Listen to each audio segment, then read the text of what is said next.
My dad works in B2B marketing. He came by my school for career day and said he was a big ROAS man. Then he told everyone how much he loved calculating his return on ad spend. My friends still laugh at me to this day. Not everyone gets B2B, but with LinkedIn, you'll be able to reach people who do. Get a $100 credit on your next ad campaign. Go to linkedin.com/results to claim your credit. That's linkedin.com/results. Terms and conditions apply. LinkedIn, the place to be, to be. Welcome to the Featured Anime Podcast. I'm your host, Jack. And I'm Rick. And today we are talking about a recommendation from Goose, and that is the Saga of Tanya the Evil. Very much welcomed recommendation, as it was one that we both really loved and enjoyed. Without even having to really talk about it, I already know it's one that we both really loved and enjoyed.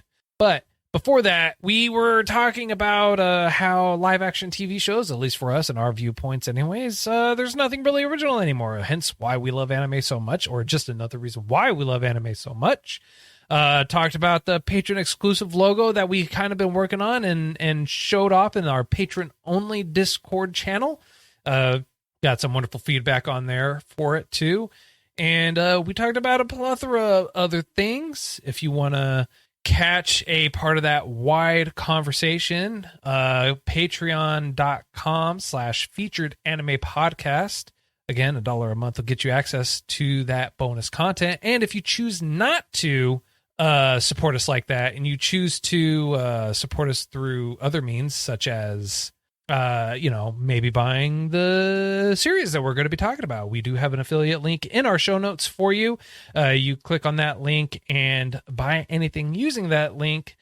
We do get a little bit of a kickback, and that is very much appreciated. Or you can also go to our own store, shop.featuredanimepodcast.com, and buy yourself some swanky swag there. And now, onto the meat and potatoes. Saga of Tanya the Evil is 12 episodes long, aired from January 2017, March through 2017. Producers for it are Media Factory, ATX, and Sony. The studio for it is Studio Nut. Sourced off of a light novel. Genres for it are action, contemporary fantasy, which is a new one I haven't heard of, or at least no one really specifying before, fantasy in general, isekai, magic, and military. I can see that, but yeah, the whole fantasy one, that's new to me.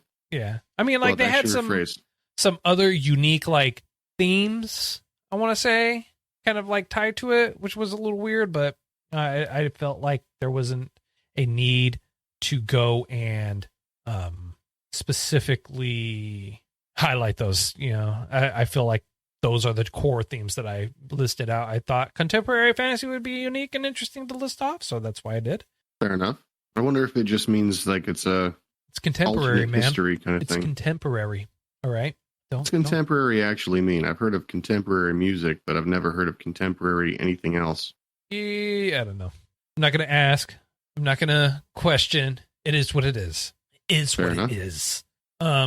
Honestly, Saga of Tanya the Evil was such a nice, wonderful refresher for me personally. I really enjoyed watching it. And the fact that it's unique in that, so like Overlord, where Overlord is an anti-hero, where they are the anti-hero, Tanya in this series is kind of in the same boat, I would say. She is the anti-hero in the traditional sense that, you're fighting good versus evil.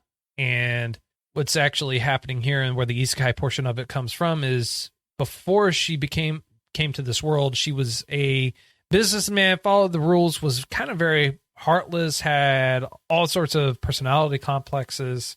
And when he fired someone, they pushed him onto railroad tracks, and time freezes, and God, or the person he refers to as being X, after that point, says basically, he's tired of people not having faith, and lists all these problems, and decides to use him as an experiment, but at the same time chooses to allow him to retain his memories. Yep. So, and it's not that he is all powerful. It is, he's just particularly gifted. And he's put in situations where he's kind of forced into a particular mindset, I want to say. Is that how you took it? I'm trying I never to be thought nice. his mindset changed. Well, that's what Being X is trying to do. They're trying to force a particular mindset. They're trying to force him to have faith, and instead of it having the effect, it's forcing him into a completely different mindset where he is totally out to just kill him whenever he wants, right? Or not wants, but gets to. And it's not that he's, able to use magic anytime, right? At least he's able to use magic at any point in time. However, the more powerful gem or magic crystal that he's given is basically blessed or had a miracle. I'm going to use air quotes on this, miracle performed on it, because that is what Being X said. And in order for him to be able to use that more advanced magic crystal, he has to pray. And so Being X is hoping that by forcing him to pray, he will start, or Tanya will start to develop that faith. Because part of their original conversation before all that, before they got transported into the world, was it's only by weak people in poor conditions that are forced or look to God or faith, which is his view, for his viewpoint. And so they're like, all right, Phoenix is like, okay, I'm going to put that to the test. Puts him in that. And instead of it having the desired effect, it makes him angrier, makes Tanya even angrier towards Being X. And they have this heated exchange, which causes them to that point to where I'm gonna do this, and you're gonna be forced to pray to me every single time, and we're gonna see if that forces you to do it. And then it effectively, progressively, every time that they have this encounter, it escalates to where Being X is trying to force Tanya into developing the faith or developing that reliance on him. It doesn't really work out that way, though, unfortunately. No, but that's what Being X is really, really trying for. What Being X is, he really wants Tanya to develop that faith. And what I found quite interesting personally with this whole Being X controversy, let's call it, was Tanya was essentially forced through no free will of their own to call on the god whenever they used the brand new prototype. And the prototype was only placed there because the mad scientist who she got stuck with because her aptitude was so high was an avid believer in God after he received a vision on how to better operate his machinery. Right, which is why I had said, that the miracle was cast on the magic stone that they're using. But so originally, I wouldn't say the bet, but the test was, well, only poor people and unfortunate people seek out God. Right, which is, again, what I had stated before, too. Yes. Yeah, but and what you didn't say was that God put him in that specific situation to begin with. Yeah, I did. As an orphan who lost both parents. Well, I didn't say the orphan or lost both parents, but I did state that he's putting him in those situations, and now he's forcing him to pray to see if that helps influence it. And then he's putting him in even dire straits by having everyone go after him, everyone attack him, to try and develop that need or dependence on him. Because even towards the end of the series, he says, how does it feel to have the whole world against you? How does it feel to have that? Because he's trying to force someone that is so steadfast, who is so bullheaded in their refusal to acknowledge Being X, is doing everything in their power to put them against her. Mm-hmm. Now, did you ever find out what the main motivation was, or did you recognize what Tanya's main motivation was the entire show? Literally, yeah, she only talked about it every episode. I'll be able to sit on the back lines, easy track through life, and just be able to coast. Like, No interest in actually going out and doing the grunge work or anything like that. It's just how it ends up working out every single time. Every time. The only thing that even in before, like when they were still a man in corporate life, they said very blatantly that it's always nice to be able to blame a superior for having to either fire someone or it takes the responsibility off of you, which was a huge reason why a lot of things happened in World War II. At least that was the reasoning that a lot of people gave. Like, oh, my supervisor told me to do it. I was just following orders. Right. That kind of thing.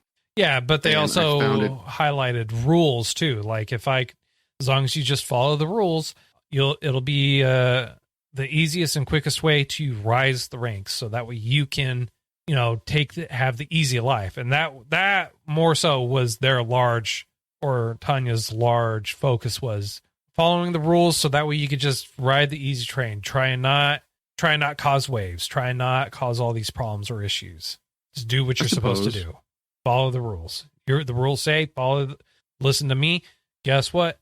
The rule says listen to me. You're going to listen to me. Ideally. So, but yeah, that wasn't the case. Yeah, that was the main focus though. Didn't want to be on the front lines, wanted to be on the back lines, wanted to have a nice, easy, cushy desk job, and did not work out every single time. So whenever life came through, that was literally the only thing that Tanya wanted. They just wanted to not have to do shit. And it was quite funny to me because they realized the only way not to do shit is to do a lot of shit. Like to work your ass off so that you had the opportunity not to. And it just, for whatever reason, always screwed up, always failed, always did something that wasn't quite right. And eventually, I feel like this is World War I. Eventually, once we get a season 2, I can see Tanya becoming the leader and being forced to do a bunch of stuff, kind of getting too high in the ladder. You know what I mean? Obviously, the higher in the ladder they are, the less frontline work they have to do. And they're more removed. Right. Which ultimately is what she wants. She doesn't want to be on the front line. She wants to be far removed from it. She wants to have the easy life. She wants to have a desk job. Now, one of the things that annoyed me about this anime, to the point of trying to rationalize why this wasn't a thing, there's magic here, right? Yes. Obviously. There's massive amounts of magic, and people are talented or not talented. You have grunts, you have mages. And was there any healing magic you ever saw? Was magic used for anything other than offense? I mean, flying, yes, I know, but they used flying to get closer to the enemy so they could fire. Defensive barriers. Were there any non-combat related uses for magic? Besides the defensive barriers and flying? I mean, you have to fly to fight. You have the defense to stop an aggressor. So non-combative. Well, the defense would be the non-combative. You would need it for combat. No, not necessarily. The same thing for flying. Okay. Do they use magic for anything other than combat? That's the right question. No, but then again, we're not looking at the everyday life. Also, the technology and science that go behind the crystals and the development of it make them kind of imperative to be able to use. And everything has to deal more so with formulas. So you have to be able to have some kind of level of intellect to be able to properly use it as well. Well, the thing that Cotton got me thinking is they were able to put magic around knives, specifically their bayonet. Right. Bayonet. And easily slice through skin, metal, everything like that. I'm surprised they didn't try to put something towards medical, something towards healing, something towards making regular life easier. To be fair, we were only looking at the soldier's perspective, not the medical perspective or anyone else's perspective. We don't know anyone else that would specialize in it or the reasoning as to why they wouldn't be able to do magical healing, right? This is true. Because they also said that they also, and to my other point, right, is they did a magic synthesized voice and they did an illusion with magic as well. All right, so there are other features. The illusion that you see Do you think that you can create light, illusionary or otherwise? Probably. So why, when she's having conversations with higher ups that are obviously far higher than she is, why are the rooms so dim? Why aren't they using, let's say, a crap magician to power their lights so they don't use all the candles? Because and not stuff everyone's able to use magic, and they specifically state those who are talented or able to use magic are not plentiful.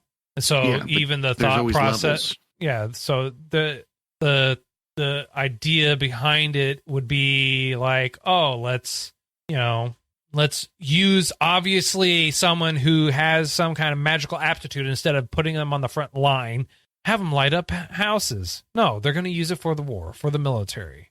I'm just saying, like, obviously, if you're talented in magic or you're not. But again, we're focusing magic, or trying to focus on things that we don't know, because that wasn't the focus of the anime. The focus of the anime was Tanya and fighting, not trying to figure out how to help people. It's how to crush the enemy in the most effective way possible.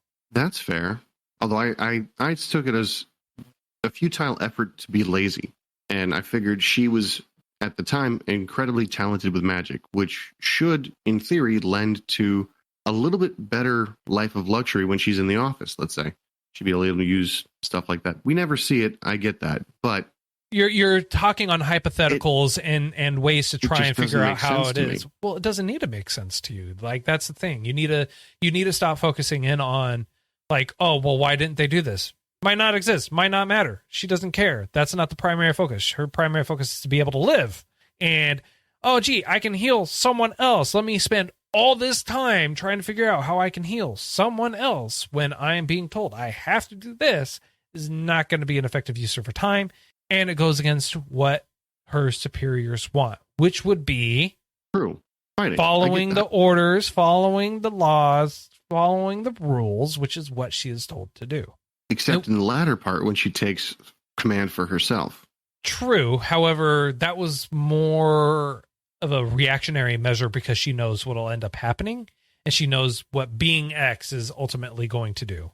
My point for the healing idea was it would make her heal better, faster, and just in general be able to follow orders better. Yeah, but that would probably mean that she would have to entirely refocus and go through a different subset of training in a world that may not even be a possibility, right?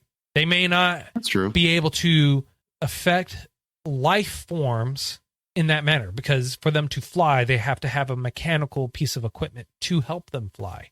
They are able to use magic with mechanical or inanimate objects in the sense that they can give it extra power or boost it, but beyond that, not do anything else. And you never see that's a very good point. A situation where any of that comes up other than the illusionary factor of it. Yeah, you would essentially need a secondary conduit to use the magic, to harness the magic that is innate. That makes sense. And they did talk a lot about formulas. Like it's like I superimpose formulas on the world so that way I can bend it to my will or whatever it is. So that way I can fly or however they want to. Right? So. I don't remember that part, but it makes sense that they're there simply because when she starts using God's magic, it ends up putting gears in her eyes and stuff like that. Yeah, but it's like that for everyone too, but that's also what she says. She's like, I was able to easily adapt to it because all I had to do was impose formulas that I know on it. Interesting. And you can only use magic with those stones too. You really have to remember that. And those stones are created and experimented and developed by the military. This is also true. Now, does that mean that when she's firing those bullets, are they magic bullets or are they things that she imbues with magic because of the machine she has on them? She imbues with magic. You can see that they imbue the rifle at that time with magic. She's not imbuing it later on with magic. Although you do see a case where someone imbues it beforehand with magic to make it easier for them to be able to fire it. But he had a lot of time to be able to do that, and he had a very specific weapon to be able to do that with. True. But I just assumed, this is just me being me, when she's praying to God, she doesn't really have a formula in mind. She's granted a formula by God.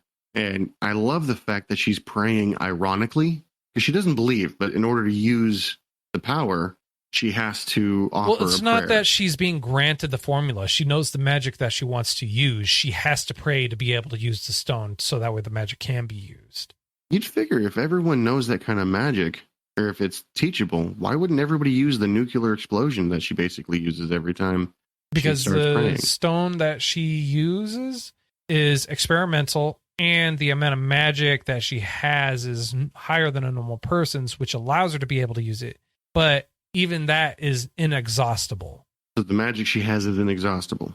No, it isn't inexhaustible. She will eventually. Gotcha. Like everyone She'll starts run out. running low on magic. So that's part of the problems and drawbacks too. And they even like her. God, what's her name? I can't remember her name.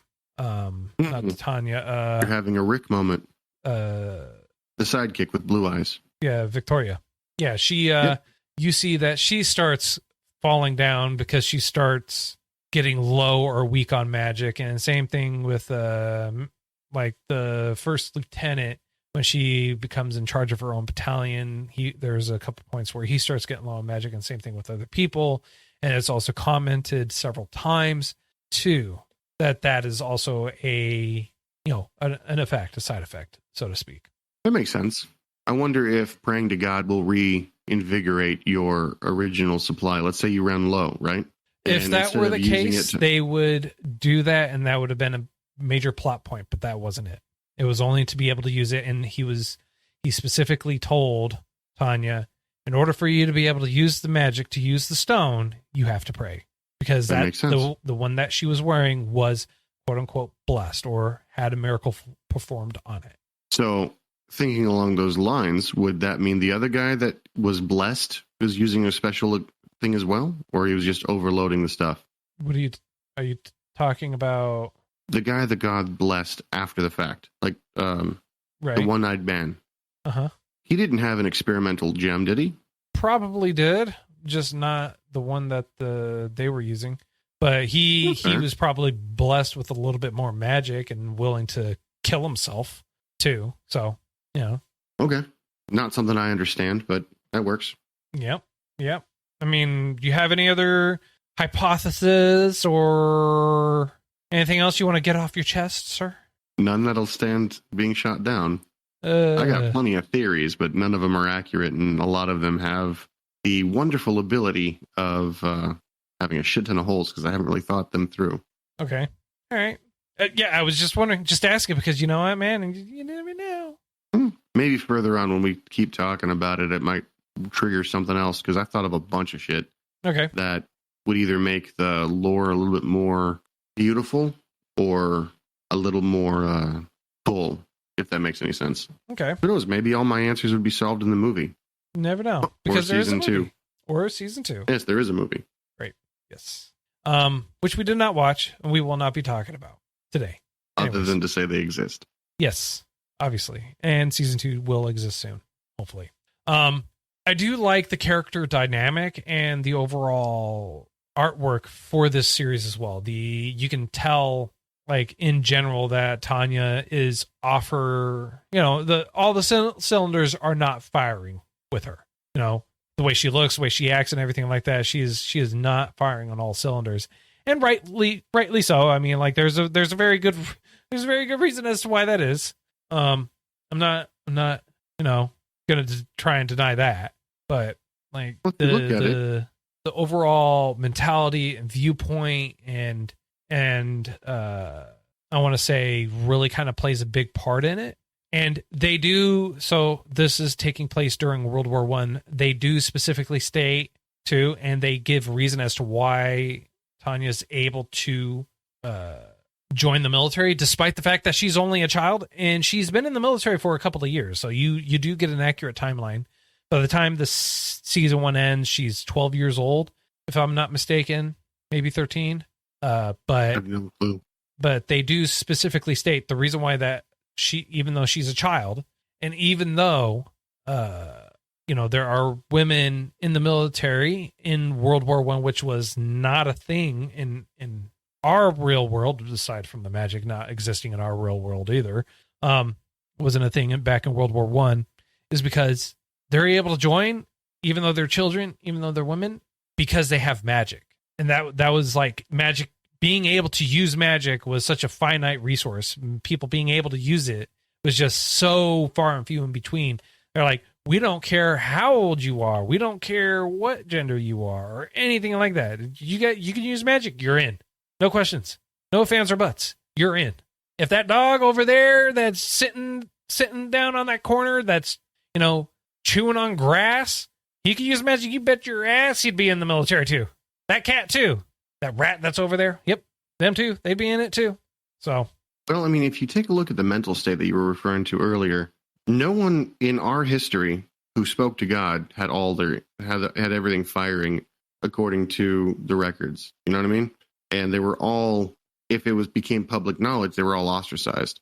So this makes perfect sense here, that it just doesn't seem normal. And she's not fighting a war. She's fighting being X.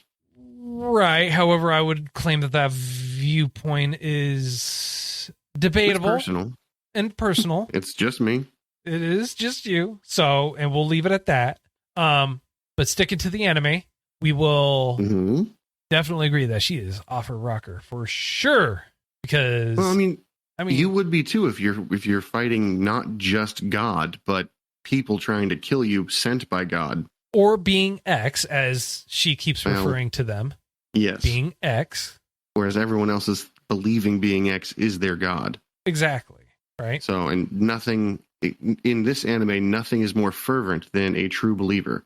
For instance, the same thing when was he had his dream. Right. He ended up saying, I'm putting myself in danger just like everybody else is, because if you go and explode, we're killing it all. So you're either going to pray or I'm dead. Well, the scientists didn't say that. Scientists didn't say that you're going to pray or we're dead. Scientists had you'll make it work. The scientists didn't even, he just said you're going to make it work or you're not. But that's about it. Didn't say anything about prayer. Didn't say anything about praying. That's fair. That is fair. He didn't say anything about praying. But as he walked away, he goes, so that this God does exist. And I'm so happy he does. This miracle is a true thing. Right. But that had more to do with the revelation of it being God wills it. And he had that belief or view beforehand, before the success of it. I don't remember him saying anything about God or anything prior to that. No, he was talking about it because she specifically said before she prayed, before it happened, she was like, you're a scientist. Why you believe? And he's like, I had this vision and blah, blah, blah, blah, blah, and was talking about it. Mm-hmm. Like he had the whole thing before she prayed, before she made it work. True. Prior to that experiment, I didn't hear him talking about any kind of deity. No, I wasn't talking about prior to the experiment. I was talking about prior to her praying. Okay. I was talking about prior to the experiment. Oh, in general, before the final main hoorah of the experiment. Yeah, no, she kept calling it a defective junk, and he kept telling her, no, it's not, and you need to take that back. Granted, the experiment ended up being a success despite it being shut down. We don't know the full effects of it being shut down or anything like that beyond that, but I'm still amazed that she was able to survive such drastic falls. Or explosions, right? That too. It feels like her cup runneth dry several times in prior experiments. Well, like she lost control, it exploded. So part of the equipment that they're wearing also have like safety measures and things like that. So I feel like those played a part of her being able to survive. Like there were probably some safety measures or things on there to make it so that way she could survive in the event of something like that happening. I don't think we ever saw anything like that. And the scientists specifically chose her because she was durable. No, didn't choose her because she was durable. She was chosen because of her status and the position she was put in. It was part of her job.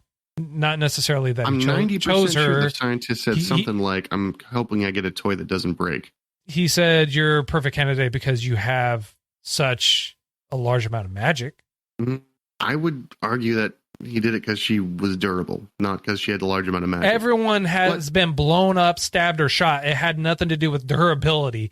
And as far as the safety measures, she even tried clicking the safety measure on the medallion, trying to disable it so that way she wouldn't blow up. And it was disabled by a miracle But there were also other ways for her to be able to release the energies and magics and safety measures that were also on there. And it was shown prior to that point as well, saying, like, here's the safety measures so that way you don't blow up. And she thought she did the safety measures beforehand and it did not immediately blow up. And she gave a sigh of relief and then blew up. It's not like he went, oh, you're a 10-year-old and you're durable. Can you survive a kick to the face? Sold. It's like, no, it's like you have magic. You have a plentiful amount of magic. So let's do this. And then her comment was like, as a part of my job in this position, it is natural that I have to do this. Agree to disagree, because I'm not quite sure that's quite how it went. Actually, I remember it, but that's okay. That's all right. Yeah. I mean, like you're focusing on a lot of the minute and weird random details. So that's what fell out to me. That's what stuck out. I wasn't really. I had seen it before, but for lack of a better way to put it, my rediscovery of this was quite nice. But I don't remember a lot of things that went on, and I actually watched it with somebody else who didn't watch anime at all, and he was enthralled, loved every second of it, was hooked on the first episode, and we powered through it in the last 2 days. Okay, yeah, I'll agree. I agree. It was very wonderful. I enjoyed rewatching it. The artwork, again, going back to the artwork, the details for it were just great.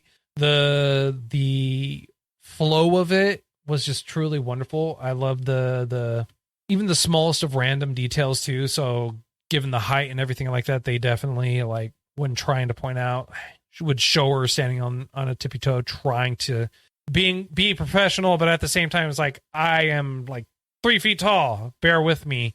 Try and point out something high up on the map. Yeah, no, it was great. I loved a lot of what was going on with that, specifically because they kept it in not reality, but like they kept it with everything that had her height, her age, everything. Everyone treated her as such until they talked to her, and they were like, "Oh, we're going to treat you like an adult." And it was quite funny when she couldn't reach something and somebody else would grab it and then not care at all about her because, again, she is just a regular adult that nobody would normally help. What? So specifically regarding the book, when she was in the library reaching for the book, I forget what his name is. The general. Yeah, but it's not that he didn't grab it because he didn't care. He grabbed it because he wanted her attention and to talk to her. Did he ever give it back to her? Like whatever she was trying to get? Don't know, but that wasn't the focus of the scene. That's what I took away from it, that he was treating her like a regular person rather than... Well, yeah, of course he would. He wanted to pick her brain, but it's not a matter of, oh, the whole premise of the scene was whether or not she gets the book. It had nothing to do with that. But that's what you're focusing on. It's like, no, he grabbed the book and got her attention. That's what she wanted. It had nothing to do with people treating her like that. It's like, you're a child... Yes, but you have very interesting viewpoints, and I hear a lot of interesting things about this. And then you made your name very widely known, and you've had all these accomplishments. Let's talk. Regardless of your age or anything like that, you would immediately be like, yeah, let's talk on that. Let's figure this out. It's not like they just gave her the rank, gave her the position, put her where she is willy-nilly just because. There were reasons she made herself very distinguished to be able to stand out. Well, she absolutely earned her rank. But again, by following orders, simply just trying to get better, Right. So, I really don't know how much more we can go on about it, because without season 2, well, one thing I found quite interesting was they didn't really change too many of the flags.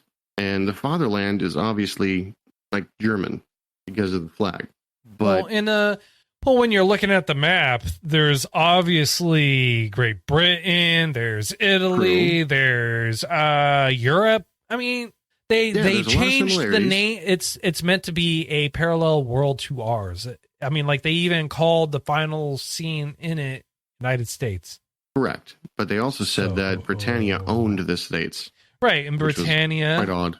I don't remember them specifically stating that, but that's neither here nor there. Okay. They did state that there were a lot of colonies that they owned, but I don't remember them specifically stating stating the U.S. overseas. Yeah, well, there's still colonies overseas that are owned or controlled by other countries to this day. That could be. I've never heard of them referenced as such, but that's just me using my personal experience. As colonies? Yep. I know the 13 colonies of the United States. Beyond that, I'm not quite sure if there's any other colonies. There are a lot of other colonies. There's colonies in South I've been around America, before. and then we call them here in the U.S. We don't call them colonies. We call them U.S. territories. That makes Puerto sense. Rico. It's a U.S. territory. It's not technically a colony, but it's a territory because how we That want makes to sense. label it. Okay. All right. So, I agree with you. I feel like this is a great place for us to kind of wrap it up, sir. So, on a scale of up to 10, how would you rate this? I give this a solid 9. Reason? I got no, like my reason. Everything about it was on point and seemed proper. Everything about this seemed like it was very well done. It was very thought out, beautiful at times, and had an amazing flow. Animation style was on point. The ruthlessness was consistent throughout. The character didn't deviate, in my opinion, from when they were in the previous life. All they wanted was an easy life. And they understood that in order to get that easy life, you had to do a lot of dirt to do it. You had to get through a lot of your bullshit, a lot of the troubles that you had to go through. Like to get to retirement, you got to deal with a lot of people in your lifetime. And she was trying to streamline that so that she can be retired by, 5-6 years from then. Right. And the best way to do that was to be a avid soldier, which, in my opinion, was accomplished very easily. So this is all contributing to your 9? Yes. Just wanted to make sure. I thought I was fine with like the story and music were great. The artwork was wonderful. The story was blah, blah, blah. And then you're like, I'm going to focus in on the scene. Hang on one second. Well, no, why wouldn't it contribute to my 9? You feel like... Well, like you said you had nothing else you could really talk about. Then you found more stuff to talk about. Well, you were quiet and looking at me expectantly, so I kept going to... I was waiting for you to finish. My reason for 9. I was waiting for you to finish. It was like a 4-second wait. And you're just looking at me like, Mm-hmm. Well, and your I like when you said 9, yeah, that was that 4-second wait. So I can understand the confusion. I also give it a 9. Artwork, story was great. Loved the music for it, for the little bits that were in there. The anti-hero portion of it was also a great for me as well. I really loved it, and I'm really looking forward to the movie and the season 2. And I love how they ended it. It was like a kind of like a closure, but open closure, so that way they could easily come back to it, which was nice. I agree. All right. Next week's choice. It is a recommendation called Summertime Rendering, which is a recommendation by Red Cinity from our Discord channel. So we're looking forward to that. I personally have not seen it. I know nothing about it other than that it is 25 episodes long. So start watching it now, please. I can do that. Right on. Well, that's all that we have for today. If you feel like we got something right, something wrong, did it too much justice, not enough justice, just plain old being ridiculous like we usually are, which is understandable. We like being ridiculous. Feel free to reach out to us. FeaturedAnimePodcast.com is where you can find all our contact information. We also have it all listed for you in the show notes as well. If you want to hear some of the pre and post show content that we usually do, patreon.com/featuredanimepodcast. $1 a month will get you access to that bonus content. If you want to support us through other means, we do have an affiliate link for Right Stuff Anime where you can go buy the series of what we just talked about today, the Saga of Tanya the Evil. And anything, honestly, you buy using that link, we will get a little bit of a kickback. It would be very much appreciated if you do. Or you could buy some of our swanky swag at shop.featuredanimepodcast.com. And until next time, I'm Jack. I'm Rick, and we'll see you next time.